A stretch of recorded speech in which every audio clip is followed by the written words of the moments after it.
Vasquez said in Aliens, let's rock. If you're new to the tribe, we got Rad across the table. Rich is behind the mix. My name is Yanni Baumeister, and we are Unity Gym, experts at turning driven people into athletes.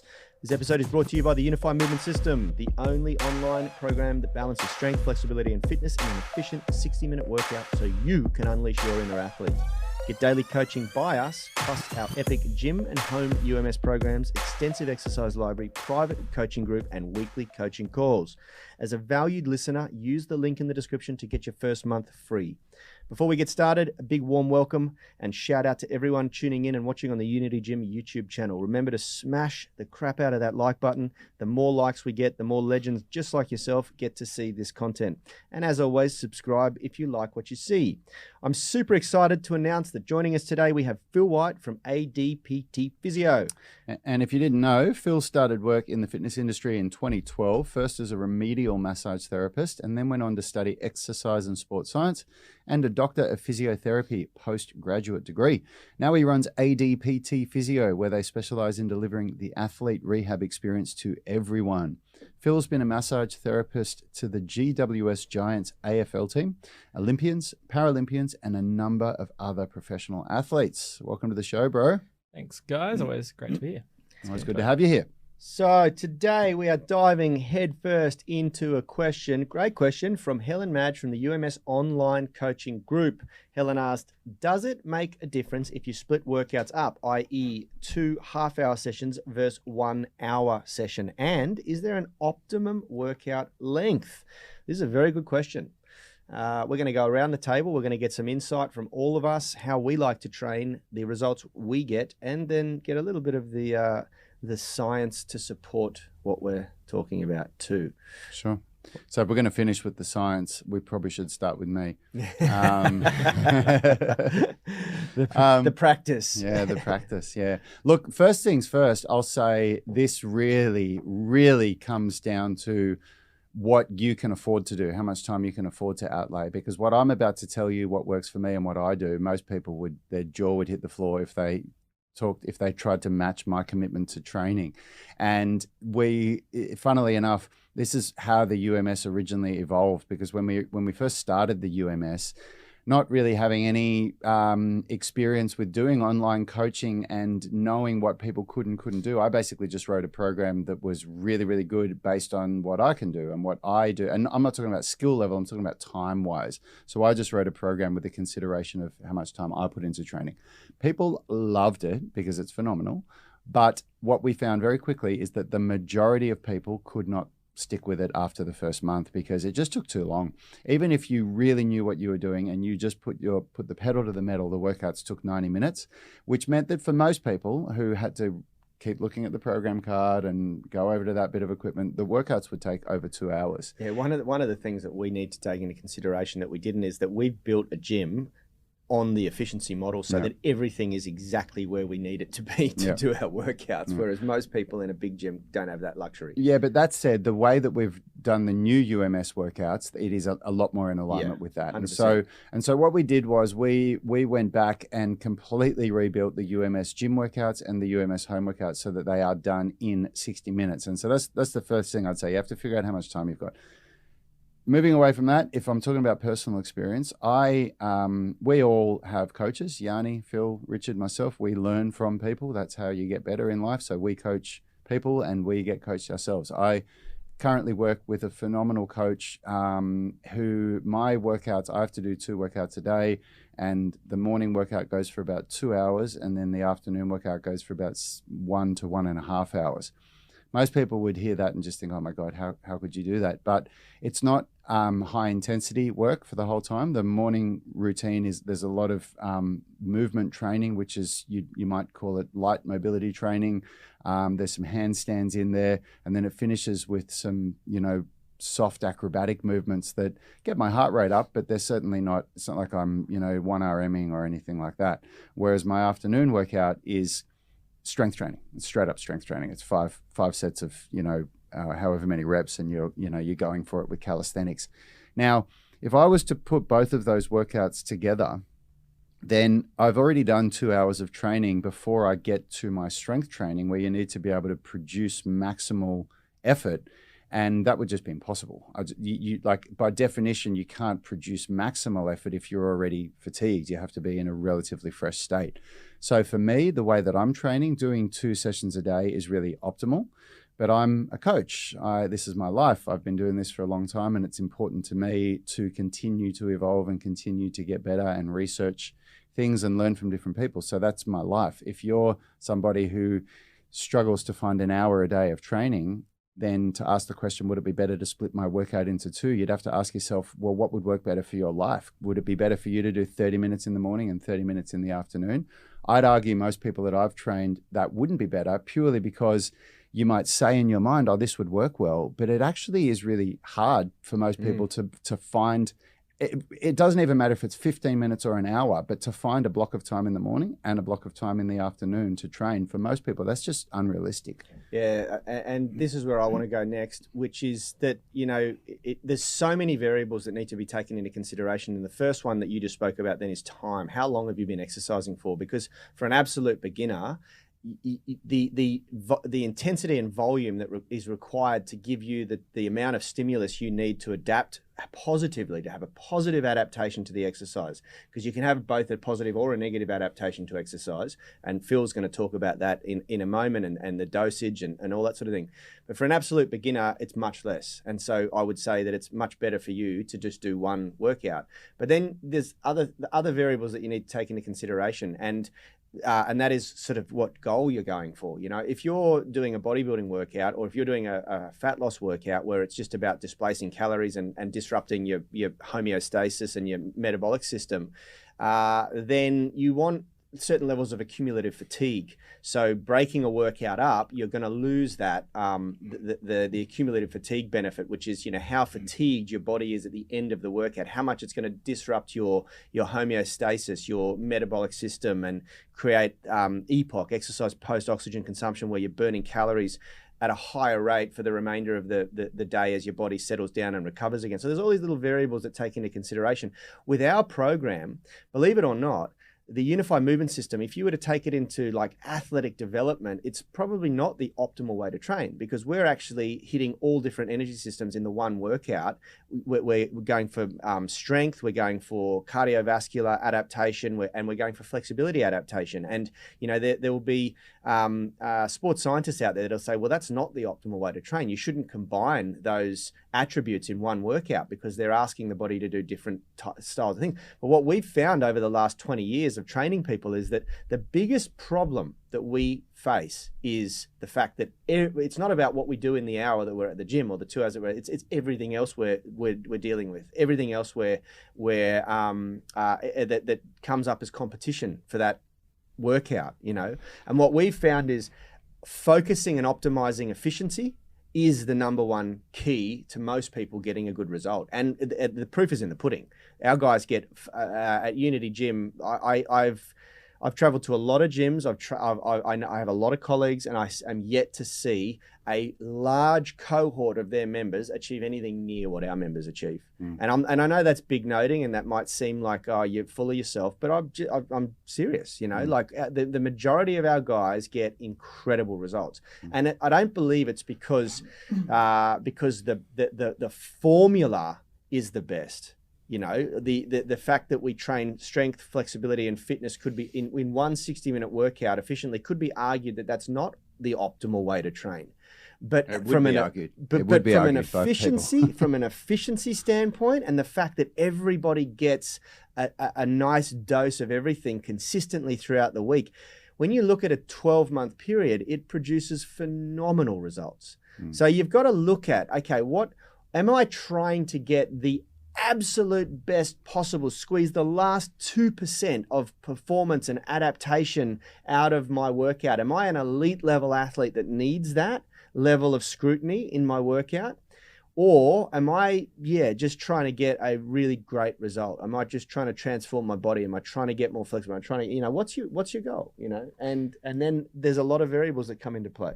Yeah, that idea of optimal is an interesting one, because it's like optimal for what, and there can be something that is like optimal for that goal, but then if it's optimal for you actually being able to do it, that's the other thing. So I'm like, that's the biggest thing. And I've had issues in the past where I've tried to train really hard and split up days and like kind of overdone it and end up, you get injured and you're out for a couple of weeks and you're trying to do other things. But it's sort of idea that like sometimes people just try and think like, okay, can I just cram more in? Can I cram more in?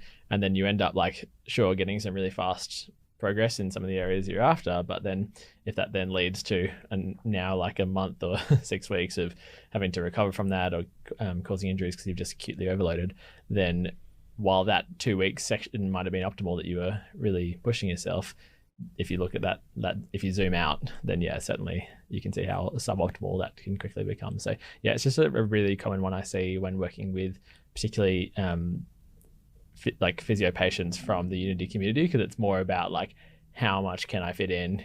Can I do more? And that just a lot of the time it's just like convincing people that it's okay to not constantly fill every spare waking hour, and that focusing on recovery might be the way you're going to get the gains, because people are just the motivation levels in a lot of the Unity members is just so high that you kind of have to just give them permission to not constantly be pushing. Yeah. And if you do have the time in your week and you are somebody that is as dedicated to your training as I am, then training twice a day is a great thing to do. Personally, I wouldn't do it more than 5 days a week. Even on a Saturday, for example, try getting that past your wife, where you work like what I do, and then also say on Saturday I'm going to the gym first thing in the morning, and then I'm going to go again in the afternoon. Like you won't even have a marriage. But it's also, I find that like the weekend in general, no matter what it is that you do, for me personally, especially if you're training twice a day, Monday to Friday, you really want to remove things from your plate on the weekend. So on the weekend, I'll go in and do a longer training session in the morning, and then that'll be the end of it. And if you can legitimately dedicate that time and feel good about it and not feel like you're always chasing your tail and it's a stress and it's basic, because it's like you always say, feel like stress is like something that you add to a cup, and if that cup's overflowing, adding anything else to it, it just breaks down the system and the system falls apart. And the system, I'm talking about your whole welfare, your mental state, your health, your emotional state, all of that. So if you can legitimately do that, then go for it and train twice a week and twice a day. And we can really help you to understand how you can use something like the UMS and anything that you want to do on top of that to get a great result. But be really, really honest with yourself. And if you try it for a month and you think, wow, this is just too much stress, you've really only got a couple of options. One, you can keep going the way you are and you'll break down eventually. Two, you can be really honest with yourself and remove some other things from your life so that you can fit this in. Maybe you didn't remove enough. And three, maybe you got to be honest with yourself and realize that training twice a day isn't the better thing for you. Yeah, and it is certainly I've worked with a lot of professional bodybuilders, and it's kind of like a natural progression. It's like another principle that you can sort of manipulate, or variable that you can manipulate to progressively overload your body, going from one sort of hour or 90-minute workout, anywhere from 45 to 90-minute workout a day, to 2 60-minute workouts a day, is a really nice way to progress in volume, and it certainly does produce incredible results if you can do it. If I had the time and I had the luxury, I probably and I had the energy and motivation to do it, I'd probably go back to doing it. It's how I produced a lot of really good bodybuilding results through my 20s and maybe early 30s. And one of my favorite programs to do is a program that I adopted and learned from the late Charles Poliquin, which is his super accumulation or prescribed overreaching program, which is a 2-week program where you do 9 training sessions a week, but you only do it for 2 weeks, and you really absolutely overload your body, and then you take 5 days off, recover properly, eat correctly, and then come back, and you're usually bigger and stronger after that period if you've done it right. I love doing that once or twice a year, but everything has to align for you. You have to have no injuries. You have to have all of your stress variables in your life really taken care of. You've got to be able to get enough sleep. You've got to really, really do it properly. Otherwise, you just break. You break yourself. And training, when I hung out with Ben Pekulski and we did our bodybuilding camps and stuff like that, it was always double day training. It was always come in the morning at about 8 o'clock. We did an hour. maybe even a 2-hour workout, including warm-ups and things like that. And then we had 6 hours off.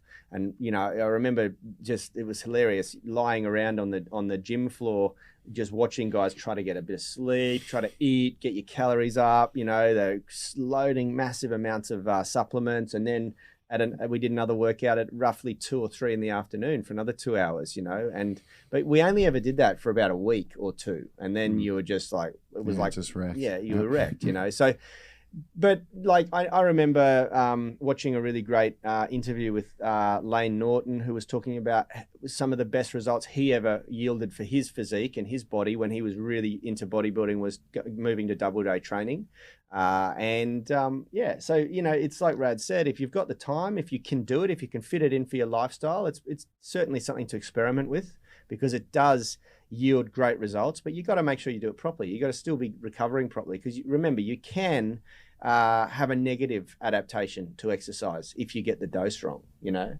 And I think that's probably something that it would be great to get your insight on, the concept of dosing. I'd not even call it a negative adaptation, but a negative response, because an adaptation is like sort of suggesting that, you're putting in a stimulus and you're getting, like, you're becoming better at handling that stimulus. But yeah, certainly I talk a lot about the idea that exercise is medicine and you can overdose on that medicine. And that's where double day training can get a bit tricky, but it's like, I guess, to step back a bit and look at like 2 different ways that you could do it, and particularly in Helen's context of already doing the UMS online coaching, is like either you're kind of doing the same style of workout, so strength, flexibility, and fitness now twice a day, or you're splitting up those elements and doing strength at one time, some fitness at another time, and then, you know, maybe your mobility kind of attached to either one of those. But like, I think that's kind of practical ways to think about it. And if you were to do it, I'd say for most people in the UMS online coaching, it would be, the way to do it would be to split up the elements. So you have a time where you're doing strength specifically, a time where you're doing the fitness specifically. That gives you a chance to give really good stimulus to those particular type of muscle fibers, those energy systems, and then you're giving those same, like, that adaptation then time to respond, and then you can do your fitness at another time. And by that time, you've had plenty of time to recover. If you're fueling appropriately, then you could get a really great result by splitting it up in that way. But the other benefit is that you like, and this is one of the things that Lane Norton was a big proponent on. You come in for that second session fresh. Yeah. Like your nervous system's had time to recover. Yeah. So where you'd usually carry accumulative fatigue into that second session, so all your supplementary lifts get hit better. Your load, your total load lifted usually increases, which is a great thing to get, you know. But it does just come down to, I guess, have you got the time? But yeah, the idea of doing the same workout twice in a day, like that doesn't make it brutal. as much sense to me. So like, because again, you really want to give that stimulus, and it's within the recovery. That's when you get your adaptations. That's when your body can decide on where the body is going to be sending this precious fuel and these resources to make appropriate adaptations. So you like kind of constantly hammering yourself with the same stuff just is not ideal. Yeah, I'd like to because the 3 of us at times have all done double day training for very different goals. Me with movement based goals, Yanni with muscle hypertrophy or strength goals, and Phil, you with sports goals like triathlon or things like that.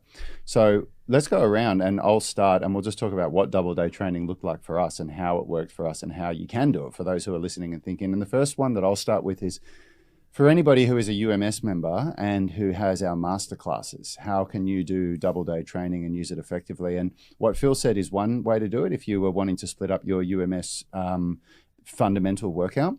Another way to do it would be, because we have a lot of people that are in this boat, people want to be able to do a handstand, and they have the handstand masterclass or the press to handstand masterclass, or they have the flexibility masterclass. They're probably the most common ones, or the 18-minute stretching routine.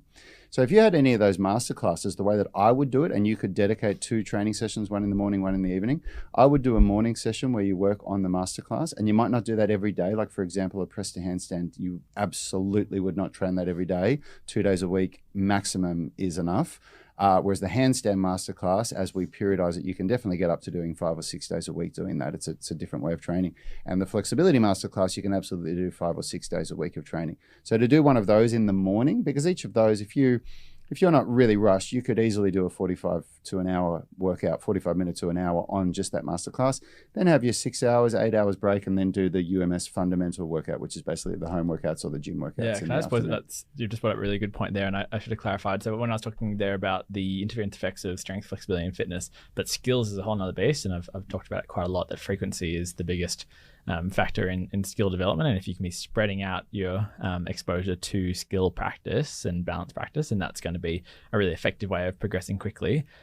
So yeah, you can definitely be throwing those in a few times a day, and like greasing the groove is a type of training that we've talked about a bit before, and Rad has done quite a lot for skill development, which is which is why for me, the way that my training looks, so if you want to know what does 2 hours of training in the morning look like and 1 to 1.5 hours in the afternoon, my training is really, it's like a combination. It's like if you knew the UMS inside out like I do, it's like a way of combining all of it into a day. Because what I do in the morning, my morning starts with about 20 minutes of spine mobility. So it's everything that you would learn from the spine mobility masterclass, but from somebody that's been practicing it for 5 years. So I do all of these, really cool spine mobility drills, and I do a lot of it. I do 20 minutes of it. And then I move into wrist prep, a bunch of hanging. So I do hanging every day, and I probably do an accumulated total of between like 4 and 7 minutes of hanging. And I pair hanging with mobility drills, like just squat warm-up routines and rotational drills and things like that. And then I move into handstand training. And then I finish, after my 5 sets of handstands, I finish with my skill-specific, like acrobatic type stuff. So things like the animal flow that we teach in one of the home workout phases. And that's my whole morning routine. So that whole thing is, it like the first hour is, I'm not barely even breaking a sweat. It's just working up to my movement training at the end. And then I finish that, have a long break. And then in my afternoon session, it's just a straight up strength and flexibility workout. So I'm doing exactly like what we do in the UMS, where I'm doing a set of strength training for my upper body and then a set of flexibility training for my lower body, or vice versa. And I'll do an A1 and A2, just like in the UMS. And then I'll do a couple of supplementaries for shoulder conditioning or whatever the body part that I'm training is. So that's what my double day training looks like. And then on Saturday, I do a reduced workload where I condense it all into one, but it's basically like during the morning and evening all in one, but less of everything. What has double day and my goal, the reason why I do that is because I want the UMS promise, which is I want to be strong, flexible, and fit. And I express my strength and my skill through calisthenics and movement mastery. That's my way of measuring and benchmarking how I'm getting better, which is why I train the way that I do. Yeah. So I've done 4 variations of double day training, and I'll work up to what I'm doing currently. The first one was when I was my primary goal was to build lean muscle mass. And I did 2 variations. One was the prescribed overreaching program that I talked about earlier, which is a very, very intense session in the morning, followed by a very, very intense session in the evening. But you only do it every second day, Monday, Wednesday, Friday. Then Tuesday, Thursday, Saturday, you only do 1 session. But it's that specific program, and it's the only time I train body composition is whole body training. So that means that you're doing squats, hamstring, and upper body push-pull in each workout. That's a quite unique way of training. I would only usually train that for someone, that style of training, when they're trying to lose weight or if they're an absolute beginner, like in our 28-day kickstart program. Then I did a variation that I learned from Lane Norton, which was intense, same body part, morning and evening. So it might be a squat session where in the morning you do your 5x5 and in the evening you do 4 sets of 12. So it's different volumes. So you get your really high intense work done early in the day, then you have 6 hours recovery, and then you come back and absolutely demolish those body parts with higher volume, lower intensity exercise. And then we did, our initial UMS was strength in the morning, flexibility in the evening. And that produced really good results, but you had to spend a lot of time warming up in the afternoon, because after doing all your strength lifts in the morning, it was, you were very stiff by the afternoon, and it took a while for your body to sort of go, oh, okay, I'm ready to start stretching and doing flexibility training. So I don't know if I recommend That's why I now do strength in the evening. Yeah. I find it works better the other way around. Yeah. And what I'm currently doing now is probably It depends whether I've got the kids or not. When I don't have the kids, every morning starts with a aerobic cardio, which is usually either a walk or a walk with like enough of a run that it doesn't interfere with my strength training, because I do my strength training usually about 3 hours later, and it can't be intense enough cardio that I come in and I'm unable to do my strength and flexibility training. So my Unify Movement System workout. So it's a 45-minute cardio session in the morning, and that usually is at about 6 o'clock, 5:15 to about 6:30, and then I usually train around 10 or so o'clock and do the strength and flexibility training. So, and that's working really well. The key is that the cardio in the morning is gentle enough that it doesn't interfere with the strength, but it's enough to get my heart rate up into a nice fat burning zone, and it usually, I try to get it. I try to peak it at about 145 beats. My resting heart rate's about 45 beats per minute, so 145 is quite high for me, and then it averages at about 110 beats per minute for 45 minutes. And that goes well. Yeah, I love it. Mine's on a very sort of fitness, like triathlon specific sort of program at the moment. So it's quite different to what I've done typically in the past when I've been training for sport specific stuff like ultimate frisbee and beach volleyball. And then I was doing kind of powerlifting, sort of done double day training there as well. But to give a sort of like endurance sport perspective, it sort of involves like three, because you're trying to train for three sports at once. You've got 3 swim sessions at least a week. You've got 2 brick sessions, and this is where you're doing a cycle straight into a run. So by the time you get into the race, if you haven't practiced that, you feel like you're a giraffe on a bicycle trying to like run after you get off an endurance bike session, because you're doing, for a half Ironman, it's 90-kilometer cycle into a half marathon. So after already doing the swim as well, so you really need to be conditioned to that transition, because it's, I can't think of anything worse. And then so you're training for, and then you'll have some standalone. So those post bike runs will be very kind of steady state tempo work, whereas then you'll have like some slow, very easy running and some interval sort of training sessions as well. So there's quite a few different types of stimulus, and I won't go into all the nitty gritty details, but the basic sort of thing to think about is you don't want to, like, I'm trying to not get too much interference between the strength work and to stop my fitness training. So I'm generally trying to put my strength days on the swim days, so I can, like, they're generally a bit less brutal on the body, though I did do a speed test on Monday, which was it was horrible. So horrible. And why are you doing all this again? I think I love it. But yeah, it's so trying to split it up as much as possible within the day as well. So doing a morning session, and because the strength is currently more at a maintenance level rather than a strength building phase for me at the moment, I'm trying to get my cardio in the morning when I'm really fresh.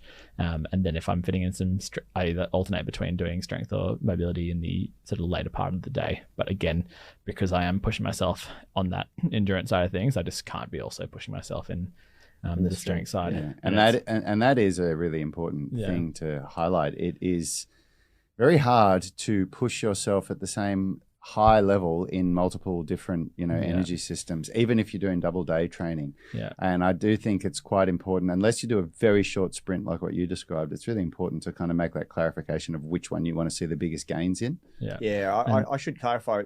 When I go for a run in the morning, it's 5Ks.